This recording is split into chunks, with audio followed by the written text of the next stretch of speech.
So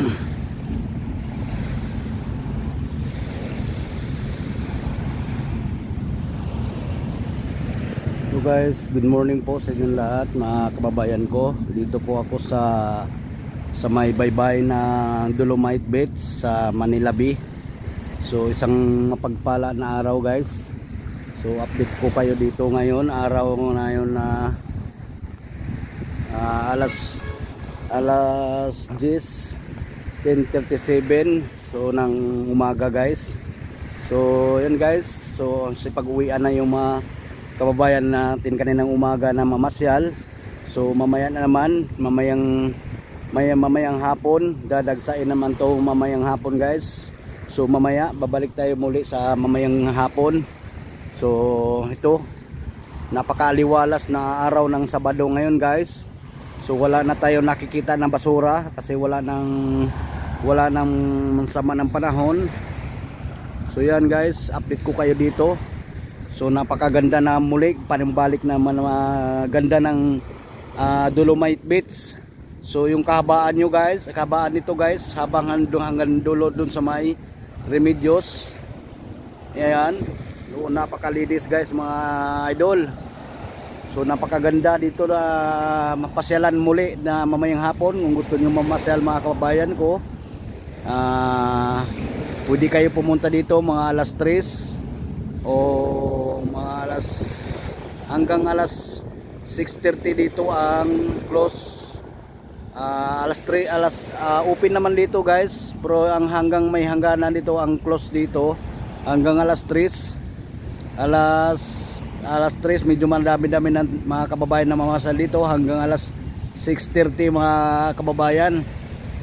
So yan, so kahit ganun pa man, mayroon pa rin paunti-unti na namamasyal yung mga nahuli na ano. So open ito hanggang maghapon. So pinaka-close talaga dito mga kababayan hanggang alas 6:30 talaga. So yan, so palagi ko kayo dito update dito sa Dolomite Beach. So napakaganda ng buhangin nito mga kababayan, no? So kita nyo naman, ala Boracay ang alon. So umaano dito sa may Dolomite Beach. So napakaganda. Kita naman guys, ala Boracay yung buhangin, Dolomite Beach. So talagang mag-enjoy kayo dito pag gusto mo nyo mamasyal dito, relax. So napakaganda dito mga kababayan. So yun kita nyo naman. Medyo malinaw-linaw ang karagatan ngayon kahit low tide. So yan mga kababayan. So yan ang kagandahan dito sa Dolomite Beach pag walang sama ng panahon. So mayroong paunti-unti na lumulutang na basura, mga plastic talaga kabayan, pero di talaga maiwasan. Meron talaga na lumulutang, pero napapadpad sila yan sa hampas ng dagat. So dito sila napapadpad dito sa may Dolomites. Pero wag tayo alala kahit marami ditong na mga volunteer o mga maintenance ng Dolomite Beach mga kababayan. So mga MMDA, mga DPS, mga kawani ng government ng Maynila. So patuloy sila nagbabantay dito at naglilinis. So ito, so wala na tayong makikita na malalaking turoso, mga basura, pailan-ilan na lang. So yun kagandahan ito mga kababayan. Ayan, ang ganda ng ampas ng dagat mga kababayan. Akala mo nasa Boracay. So napakaganda dito, laking bagay dito sa mga ating mga kababayan na namamasyal. Malaking bawas ito sa ating pag-i-stress. So di maiwasan, ma-stress tayo. Kung gusto nyo pumasal dito, mawala ang ating stress ng ating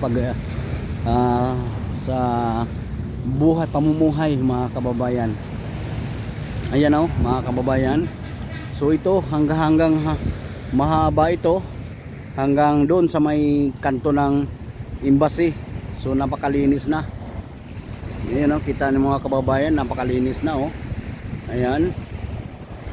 So mamaya dadagsainin ito ang ating mga kababayan gustong mamasyal dito sa Dolomite Beach. Ayan. So mga kababayan ko, hiling ko lang sa inyo, sana suportahan nyo ako, mapadaan kayo sa YouTube channel at paki-type po ay yung YouTube channel ko, Kaloy Duarte, at pakipindot na rin po yung itim na nasa baba na subscribe, at pagkatapos nyo pindutin yung subscribe, may nakalagay na notification bell, at pakipindot po para lalo kayo ma-updated po kayo sa aking mga video. Sana suportahan nyo ako bilang tayo yung magtutulungan tayong mga Pilipino. So sana suportahan nyo ako mga idol at mga guys. So ito, patuloy ko kayo na papatuloy ko kayo na i-update ko sa mga nangyayari na ganap na sa mga gawa ng ating mahal na Pangulo, mga build mga project. So sana suportahan nyo ako, sana wag kayong magsawa sa aking mga video. So ito guys, meron dito banda sa may Paura, Pedro Hill. So doon sa banda sa Paura wala nang basura, pero ito mayroon naman dito ng papadpad. Mamaya meron naman dumadating na mga volunteer, ano ng gawanin ng gobyerno ng Manila. So mamaya sigurado naman to, lilinisin naman to nila mga kababayan. So yan. So yung maraming napapadpad na mga plastic, mga basura. So ito, meron ditong na papadpad na galon na ayun, oh. So damputin natin mga kababayan para hindi na to kakalat. Ayan. Ayun, oh. Ayan, oh.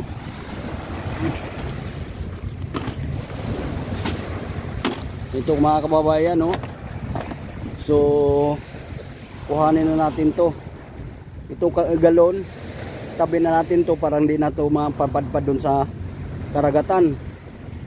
So di talaga maiwasan natin mga kababayan na mayroon talagang basura. So ganun pa man, mabilis lang makuha.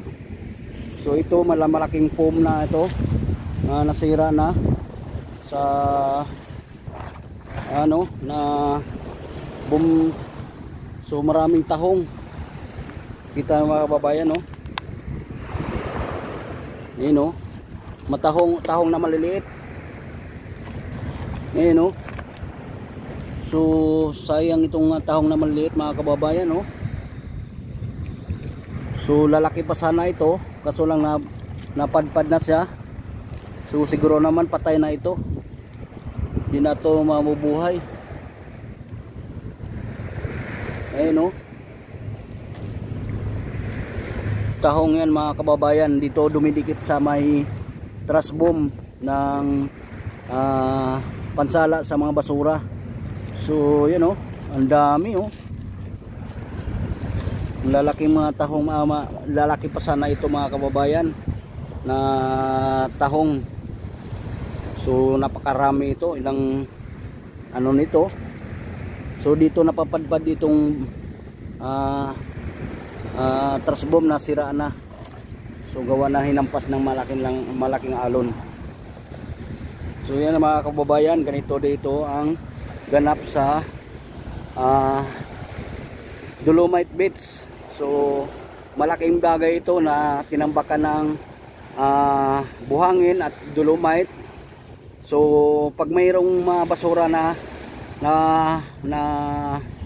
nahampas dito sa dolomites, mabilis lang matanggal mga kababayan. Yun lang kasi gawa ng marami talagang basura sa karagatan. So ito mga kababayan natin, sana matuto na tayo, magtulungan tayo, wag na natin itapon sa karagatan.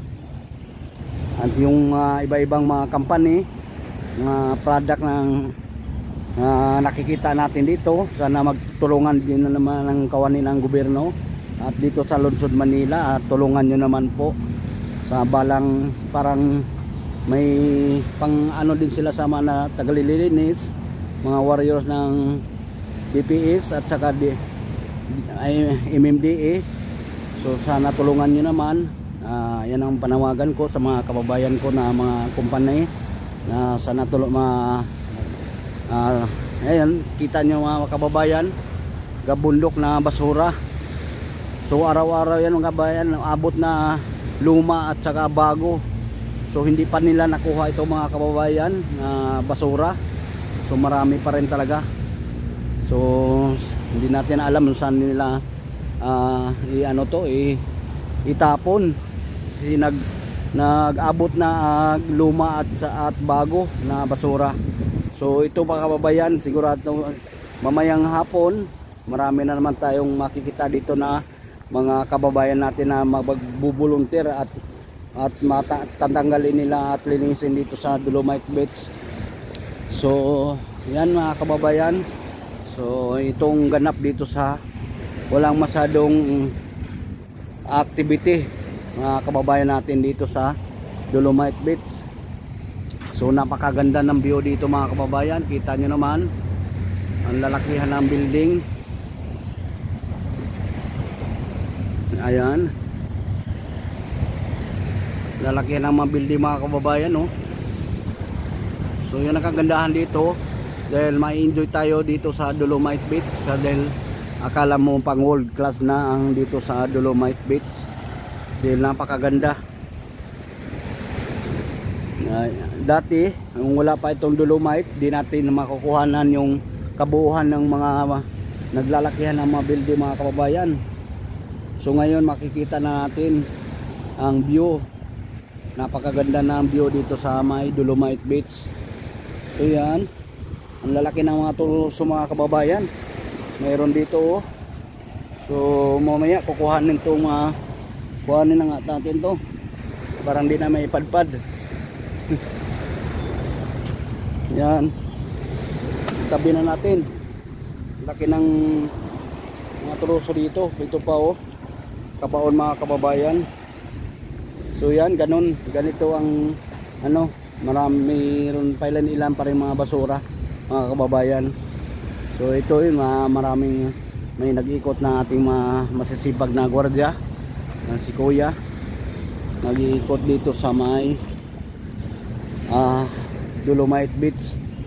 So yan, shout out po sa mga kababayan ko Luzon, Visayas, Mindanao, or around the world, at mga ating mga bayani na OFW. Shout out po sa inyo lahat, at mga immigrant, mga iba-ibang mga worker sa ating bansa, ang ating mga bayani. Shout out po sa mga ating bayani na sa labas ng ating bansa na patuloy naghanap buhay at parang maibsan ng mga naiwan nila dito sa probinsya. May mga pamilya man o may mga kamag-anak o mga magulang nila, at natustusan ng mga pang-araw-araw nila dito sa mga pagpadala sila dito sa ating bansa na pang-tustos sa mga kamag-anak nila o mga naiwan sa bahay o sa mga magulang nila. Shout out po sa